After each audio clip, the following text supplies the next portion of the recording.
तो गाइस यहाँ हम आए हैं उधर क्या बोलते हैं उसको, बसंतगढ़ वाली साइड। और यहाँ पे हम ऊपर रुके थे शिवकली में।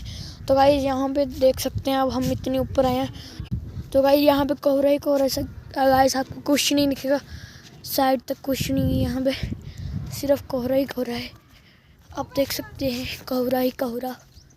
और गाइस यहाँ पे एक शेड बना पड़ा है, यहाँ पे हम बैठ सकते हैं। पर गाइस यहाँ का रोड बहुत ख़राब है और यहाँ पे इतनी धुंध है, ग्रास लैंड भी है यहाँ पे, पर एकदम प्लेन है। ऐसे मन कर रहे हैं यहाँ पे लेट जाओ, पर बहुत अच्छी जगह है ये। और यहाँ पे लोग गंद भी डाल के चले जाते हैं गाइस, आपको क्या बताएं। गाइस व्यू चेक करो, कोई देख रहा है गाइस इस शेड के अलावा।